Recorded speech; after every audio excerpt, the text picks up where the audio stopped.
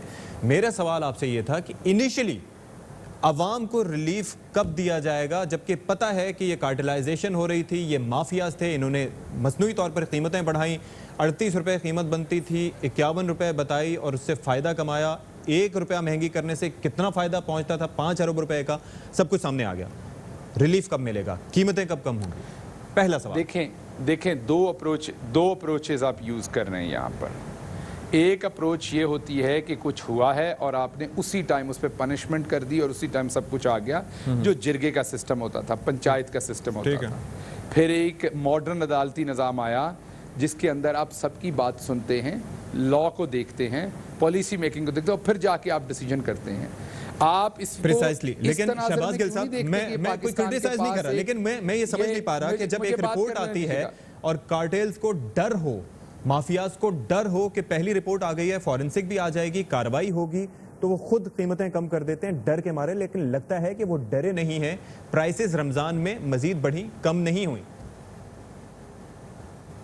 اچھا، میں اب دوبارہ کوشش کرتا ہوں، یہ سوال آپ نے پہلے بھی کیا تھا اور میں اسی کا جواب دینے کی کوشش کر رہا تھا، تو پھر ستی صاحب آپ نے دوبارہ وہی سوال کر دیا۔ اگر ابھی بھی کوئی آپ کا سیکنڈری سوال ہے تو وہ کر لیں، پھر میں ایک ہی دفعہ جواب دیتا ہوں۔ پریسائزلی آپ جواب دیں تو ہمارے لیے بھی بہتر ہوگا اور آپ کے لیے بھی آسانی ہوگی۔ بیسیکلی آپ گھما کے لے آتے ہیں تو پھر تھوڑا سا مشکل ہو جاتا ہے اس کو گریسپ کرنا۔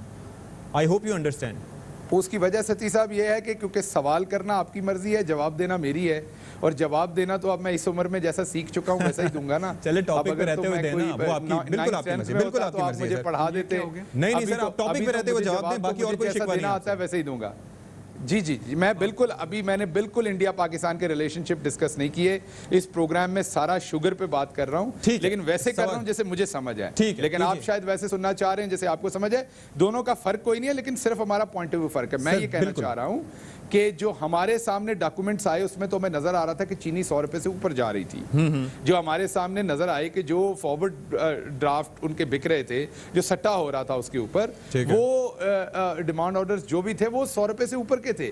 تو ہمارے حساب سے تو ہم نے قیمت بہت کنٹرول کی اس کی وجہ سے، اسی کمیشن کی وجہ سے ہوئی۔ لیکن آپ اس کو کمیشن کو سنسنی کے لیے مت دیکھیے، کمیشن میں سے یہ مت دیکھیے، یہ کوئی ایسا کوئی پرانا زمانہ تھوڑی ہے کہ رپورٹ آئی تو اب لوگوں کو لٹکا دیتے ہیں اس پہ۔ اب جو متعلقہ ادارے ہیں ان کے پاس وقت ہے ریفارمز کرنے کا، گورنمنٹ کے پاس وقت ہے کہ اوورسی کریں ان ریفارمز کو، عدالتوں کے پاس وقت ہوگا کہ لوگوں کو پہلے ایف آئی اے جیسے ادارے کرمنل انویسٹیگیشن کریں، اس کے بعد عدالتیں جو ہیں اس پہ سزا دیں، کیونکہ پرائم منسٹر عمران خان جو ہیں وہ اسٹیٹ کے چیف ایگزیکٹو ہیں پاکستان کے، لیکن عدالتی نظام کے وہ نہیں چلاتے، سزا وہ نہیں دیتے، تو سب آرگنز کو اکٹھے کام کرنا پڑنا ہے۔ یہ ایک شروعات ہے، دس از اے بگننگ۔ ہم نے اس کرائسس میں سے ایک اپرچونٹی ہے، ہمیں پتہ چلا کہ ہمارا سسٹم کتنا رگ تھا۔ یہ دو خاندان جو یہاں پولیٹکس میں انہوں نے اس سسٹم کو کیسے رگ کیا ہوا تھا، یہیں پہ روک دیجئے گا، سعید قاضی صاحب سے اس پہ آپ کا پوائنٹ آف ویو لے لیتا ہوں۔ کی ہوئی تھی، اب ہم نے چیزیں بہتر کرنی۔ ٹھیک ہے سعید قاضی صاحب، جو پروسیس بتا رہے ہیں شہباز گل صاحب، آپ سمجھتے ہیں کہ یہی ہے، ٹائم لگے گا، اٹ ول ٹیک ٹائم، آہستہ آہستہ ہوگا، یا آپ سمجھتے ہیں کہ سوئفٹلی ہونا چاہیے سب کچھ؟ میرے اس سلسلے میں دو لوگوں سے بات ہوئی اور دونوں کوئی عام آدمی نہیں ہے، ایک اعتزاز احسن صاحب سے اور ایک ڈاکٹر اکرام الحق صاحب سے۔ فوری طور پر ایف بی آر حرکت میں آ سکتا ہے۔ ایک جو آپ کا یہ جو ٹیکس ہے، یہ جو سیلز ٹیکس ہے، اس کی چوری پہ 250% جرمانہ ہے اور منیمم 100% جرمانہ ہے۔ انہیں فوری طور پر ایف بی آر جو ہے وہ ایک عدالت بھی ہوتی ہے، ان کو جو پیونیٹیو ایکشن لیا جائے۔ اور اس کے ساتھ اعتزاز احسن صاحب کا کہنا تھا کہ یہ کوئی ایکسکلوسیو میوچلی ایکسکلوسیو نہیں ہے، یہ دونوں پروسیس اکٹھے چل سکتے ہیں، آپ کرمنل پروسیڈنگز بھی کر سکتے ہیں، اور یہ جو ساری چیزیں آئی ہیں اس رپورٹ کے ساتھ بہت سے ثبوت بھی ہیں، اور ایف بی آر کے پاس بے شمار اختیارات بھی ہیں۔ پہلے ادھر سے پیسہ بھی نکلے گا، ادھر سے جرمانے بھی ہوں گے، اور اس کے بعد جب یہاں جرمانے کر کے آپ عدالت میں لے کے جائیں گے تو آپ کا کیس اور سٹرنگتھن ہوگا۔ اب صرف یہ دیکھنا ہے کہ کیا یہ رپورٹ جس طرح ہوتا رہا ہے ماضی میں ایک آئی واش کے طور پر ہوگی، ایک امیج بلڈنگ کی کوشش ہوگی پی ٹی آئی کی، یا اس میں ریئل ریفارم لانے کی ایک ہمیں صحیح نظر آئے گی، جو آسان نہیں ہوگا۔ ابھی تو بہت کچھ عمران خان کے حق میں ہے، اور یعنی ان کے ساتھ جتنے طاقت کے سینٹرز ہیں ان کے ساتھ ہیں۔ اب اگر وہ کچھ کرنا چاہتے ہیں تو انہیں کوئی روک نہیں سکتا، صبح ایف بی آر انہیں بلا سکتا ہے اور پوچھ سکتا ہے اور ان کو جرمانے کر سکتا ہے، ان کی بھی کورٹ ہے، ان کی بھی اپیکس ایک باڈی ہے جس میں جا کے یہ اپیل کر سکتے ہیں، مگر فیصلہ برقرار رہتا ہے، پیسے وصول کا 10% یا کچھ پرسنٹیج وصول کی جا سکتی ہے۔ تو اس لیے میں سمجھتا ہوں انہیں آگے بڑھ کے اگر تو یہ ایگزامپل سیٹ کرنا چاہتے ہیں، اور اگر یہ ایک شو ٹرائل ہے تو پھر ٹھیک ہے۔ بھٹی صاحب آپ ذرا یہ فرمائیے گا کہ امیج بلڈنگ ہے، آئی واش ہے، یا واقعی پیونیٹیو میجرز لیے جائیں گے، کیا دکھائی دے رہا ہے آپ کو؟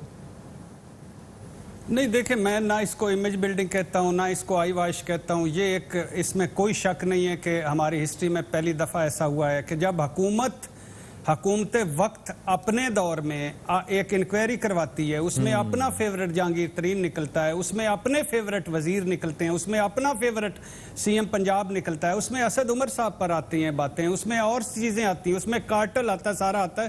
پہلا مرحلہ بالکل ٹھیک، دوسرا مرحلہ بالکل ٹھیک، تیسرا مرحلہ ہے وہ جو جہاں تھوڑا سا اف اینڈ بٹس آتے ہیں. وہ کیا افس اینڈ بٹس آتے ہیں کہ 10 والیمز رپورٹ آپ کے سامنے تھی پیناما لیکس کی، 35 والیمز رپورٹ آپ کے سامنے ہے پیناما لیکس کی. ان کا اینڈ رزلٹ کیا نکلا؟ اینڈ رزلٹ اسی طرح ہم پریس کانفرنس سنتے تھے، اسی طرح ہم ثبوت سارے سنتے تھے، اسی طرح ہم یعنی 35 والیمز میں کیا کیا چیز ہے جو نہیں آئی. ایک ہی اکاؤنٹ سے بلاول اور ایان علی کی ٹکٹیں، صدقے کے بکرے، کتوں کی خوراکیں، ہیپی برتھ ڈے کے کیکس، اسی میں آپ دیکھیں، یعنی دیکھیں یعنی اسی شوگر کسان کی 35 والیمز میں لکھا ہوا کہ کسان کی گنا سبسڈی کھا لی گئی، کسان کا ٹریکٹر سبسڈی کھا لی گئی، 6 یونٹس کھا لیے گئے. اور اب اس رپورٹ میں بھی آیا اور پچھلی رپورٹ میں بھی آیا کہ اب بزدار صاحب نے، اب مزے کی بات سنیں، بزدار صاحب نے دی 5 روپے 35 پیسے فی کلو کے حساب سے 2.5 ارب کی سبسڈی. شاہد خاقان عباسی صاحب نے ایز اے وزیر اعظم 10 روپے 70% فی کلو کے حساب سے 20 ارب کی سبسڈی دے دی. اب اس ملک میں ڈاکے دیکھیں، یہ وفاق سے سبسڈی لے کے مراد علی شاہ سندھ میں جاتے ہیں اور 9 روپے 70 پیسے فی کلو کے حساب سے اپنی مبینہ طور پر شوگر ملوں کو سبسڈی دے دیتے ہیں. یہ کس سے لکھا ہوا ہے؟ اور اسٹیٹ بینک سے نہیں دیتے، سندھ بینک سے دیتے ہیں. اور اس کے بعد وہ جو اپنے بجلی شوگر ملوں کے بجلی کے ریٹس بڑھانے، وہ ایک علیحدہ کہانی ہے. اسی میں لکھا ہوا ہے ساری شوگر انڈسٹری نے 22 ارب ٹیکس دیا ہے، 14 ارب ریفنڈ لے لیا ہے، 29 ارب کی سبسڈی لے لی ہے. اس کے بعد جو اس ملک میں 6 ارب کلو سالانہ چینی کی کھپت ہے، اوپر 16 روپے فی کلو بڑھا لیں تو وہ جو کمائیں وہ علیحدہ ہیں. 90% بے نامی کا چینی کا کاروبار ہے، ڈبل کھاتے ہیں، ڈبل رجسٹر ہیں. یہ کیا ہے؟ تو میری خواہش یہ ہے، دیکھیے یہ بڑا مشکل ٹاسک ہے حکومت کے لیے. مشکل ٹاسک، حکومت کتنی میجارٹی پہ کھڑی ہوئی ہے یہ بھی پتہ ہے. دوسری بات یہ ہے کہ حکومت کے کتنے فیورٹس ہیں یہ بھی پتہ ہوا ہے. اب ہمیں یہ جیسے کل ہمیں بتایا جا رہا تھا کہ نواز شریف صاحب کہتے تھے کہ میرے بچوں کے ساتھ میرے کاروبار کا کوئی تعلق نہیں. جس طرح شہباز شریف اگر نیب میں کہہ کے آئے ہیں کہ میرے اہل خانہ اور بچوں کے ساتھ کوئی میرا تعلق نہیں، اسی طرح اس حکومت میں بتایا جا رہا ہے کہ رزاق داؤد صاحب کے بچوں کا رزاق داؤد صاحب سے کوئی تعلق نہیں، اور خسرو بختیار صاحب اور ہاشم جواں بخت 2 بھائیوں کا تیسرے بھائی سے کوئی تعلق نہیں. تو سوال یہی آگے بنے گا، اور بابر صاحب کا اپنی فیملی سے کوئی تعلق نہیں. اب سوال یہ ہے کہ کیا ایک ڈیسیژن ہوگا کہ آپ عہدوں سے پہلا عمران خان صاحب کیا کر سکتے ہیں؟ ایڈوائزرز کو کہہ سکتے ہیں کہ جب تک اب کلیئر نہیں ہوتے، پہلا مرحلہ یہ ہے کہ عہدوں سے علیحدہ ہو جائیں. ٹھیک ہے بھٹی صاحب، اس پہ ایک بریک لیتے ہیں، اسی پوائنٹ پہ ایک بریک لیتے ہیں. اور ظاہر سوال یہی اٹھتا ہے کہ مشکلات میں گھری ہوئی حکومت سیاسی طور پر کیا یہ ٹاسک پورا کر پائے گی لوگوں کو کیفر کردار تک پہنچانے کا؟ اس پر بات کریں گے ایک بریک کے بعد. بریک کے بعد ایک بار پھر آپ کا خیر مقدم کرتے ہیں. اور ظاہر ہے کہ جب سے یہ رپورٹ منظر عام پر آئی ہے تو جو افیکٹیز ہیں جن کا نام سامنے آیا ہے ان کی جانب سے اس پر ریئیکشن بھی سامنے آیا ہے. تو جہانگیر خان ترین صاحب جن کا نام لیا گیا کہ کس طرح سے انہوں نے سبسڈی لی اور کیا کیا، ان کا ایک ٹی وی چینل پر ایک انٹرویو آیا اور انہوں نے گفتگو کی. انہوں نے کہا کہ رپورٹ ناانصافی ہے اور میرے ساتھ انصاف نہیں کیا گیا اور بہت سی اس میں پرائز کے حوالے سے چھلانگیں لگائی گئی ہیں. تو کیا انہوں نے بات کی؟ پہلے آپ کو وہ دکھاتے ہیں، پھر گفتگو کے سلسلے کو آگے بڑھائیں گے. رپورٹ ہے جس طرح سے پریزنٹ کی گئی ہے یہ ایک ناانصافی ہے. یہ ایک پرندہ ہے کہ یہ جو رپورٹ ہے الزامات کا کہ جی انہوں نے سٹے میں حصہ لیا مل والوں نے. بھائی کدھر سے سٹا کرتے ہیں؟ بروکرز اور مڈل مین جن کا یہ کاروبار ہے، جو یہ مڈل مین ہے، وہ آپس میں اس طرح کے سٹا کرتے ہیں. ہمارا اس سے کیا تعلق ہے یار؟ سیاست کرنی چاہیے صاف شفاف. اس طرح کے رگڑے لگا کے کام نہیں چلتے. ٹیم جب تک صحیح نہیں، جب تک ٹیم ورک نہیں چلے گا نا تو حکومت چلانا مشکل ہو جاتا ہے. اور دوسرا یہ ہے کہ لوگوں کو رگڑ کے، لوگوں کے اوپر اس طرح کی چیزیں کر کے اس طرح بھی لانگ ٹرم کامیابی نہیں ہوتی. یہ جو رپورٹ ہے یہ ڈیفینیٹلی انکمپیٹنٹ لوگوں نے لکھی ہے، اس میں تو کوئی شک کی بات ہی نہیں. بہت سی سیکریفائسز ہیں. مطلب پیناما میں جو مجھے ڈسکوالیفائی کیا گیا وہ سر فہرست سب سے بڑی سیکریفائس ہے. نواز شریف کے فیصلے کو بیلنس کرنے کے لیے مجھے کیا گیا تھا. اس میں بالکل میرا بنتا نہیں تھا. ایک ڈکلیئرڈ ایسٹ تھا میرا، پیسے میرے سارے منی ٹریل موجود تھی. شہباز گل صاحب، آپ نے گفتگو سنی ہوگی. یہ جو آخری حصہ ہے ان کی گفتگو کا، اس سے میں آپ سے سوال کرنا چاہوں گا کہ یہ کس کی جانب اشارہ ہے؟ تحریک انصاف کو کہہ رہے ہیں، عدالتی نظام پر سوال اٹھا رہے ہیں کہ مجھے نااہل کرا کے نواز شریف کے معاملے کو بیلنس کیا گیا، کیا مقصد کیا ان کا؟ دیکھیے یہ سوال تو آپ کو ترین صاحب سے پوچھنا پڑے گا، کیونکہ وہ وہی آپ کو بتا سکتے ہیں کہ اس میں ان کا مطمع نظر کیا ہے یا مقصد کیا ہے، یا کیونکہ میں نے تو جو سٹیٹمنٹ سنی ہے وہی سنی ہے جو آپ نے سنی ہے، تو اس میں تو وہ عدالتی فیصلے پہ بات کر رہے ہیں نا، وہ پاکستان تحریک انصاف پہ بات نہیں کر رہے، لیکن یہ آپ کو ان سے پوچھنا پڑے گا۔ تو آپ کیا سمجھتے ہیں کہ جو ان کی جانب سے باقی باتیں کی گئی ہیں کہ نااہل کروا دیا گیا، وہ تو چلیں آپ نے کہہ دیا کہ وہ رپورٹ ان سے سوال کر لیا جائے اور وہ ان کی شکایت ہے، لیکن ساتھ ہی ساتھ وہ رپورٹ میں بھی کہہ رہے ہیں کہ انکمپیٹنٹ لوگوں نے لکھی ہے اور باقی لوگوں کو بچا لیا گیا، مجھے اس سلسلے میں پھنسا لیا گیا، تو اس سلسلے میں آپ متفق ہیں ان سے اور رگڑا لگایا گیا مجھے؟ دیکھیے جب بھی کوئی رپورٹ آتی ہے، ایون رپورٹ تو بہت چھوٹی بات ہے، کسی عدالت کا فیصلہ آتا ہے تو اس پہ بھی آپ آزاد ہوتے ہیں بات کرنے پہ، تو بالکل ترین صاحب آزاد ہیں، وہ اپنا رائے دے سکتے ہیں، ان کی رائے کا احترام کرنا چاہیے، اور اگر ان کی کسی رائے میں کوئی ایسی چیز ہو جس میں کوئی فیکٹس ہوں، شواہد ہوں، تو اس کی انویسٹیگیشن بھی ہونی چاہیے، تو وہ اپنی رائے دینے میں آزاد ہیں، ان کو بالکل رائے دینی چاہیے۔ اچھا سعید قاضی صاحب، آپ متفق ہیں اس بات سے جو جہانگیر ترین صاحب یہ کہتے ہیں کہ مجھے بیلنس کرنے کے لیے نااہل کروایا گیا، مجھ سے زیادتی کی گئی، تو یہ ان کا اشارہ کس جانب ہے پھر؟ دیکھیں وہ اب انہوں نے ایک ملفوف انداز میں بات کی ہے، آپ کو پتہ ہے کہ کدھر اشارے وہ کر رہے ہیں، لیکن جو انہوں نے اس سے پہلے بات کی، دیکھیں جو رپورٹ میں نے پڑھی ہے، کوئی 2-3 صفحے اب تک پڑھ چکا ہوں ذرا، تو وہ اس میں اب اگر آپ کہہ رہے ہیں کہ جی 2 کھاتے مینٹین کرتے تھے، آپ کہہ رہے ہیں ابھی آپ نے انٹرو میں بتایا 38 روپے اس کی کاسٹ تھی اور وہ اتنے کا آپ بیچ رہے تھے 51 پہ، ابھی یعنی اس کے بعد کسانوں کو جو ہے وہ ذلیل کر کے ان کو کم پیسے دیے جاتے، یہ باتیں بڑے سنگین الزامات ہیں، یہ لے جائیں کورٹ میں ان سب کو جنہوں نے یہ رپورٹ بنائی ہے، اور وہاں ان پہ جو ہے وہ حق عزت کا دعویٰ کر دیں، یہاں آ کے یہ ثابت کریں۔ دیکھیں نا، اس میں کوئی بھی چیز جو باتیں کی گئی ہیں آج کی رپورٹ میں، اس میں کچھ بھی ایسا نہیں تھا جسے آپ کہیں کہ جی بڑا کوئی شک شبے والی بات ہے، ڈائریکٹ، اور میں نے بڑے یعنی وکلاء سے بات کی ہے، انہوں نے کہا ہے یہ سنگین الزامات ہیں اور ان الزامات پہ جو ہے کرمنل جو ہے وہ ہو سکتی ہے، اور ظاہر ہے جنہوں نے یہ رپورٹ بنائی ہے انہوں نے ساتھ ثبوت بھی لگائے ہیں۔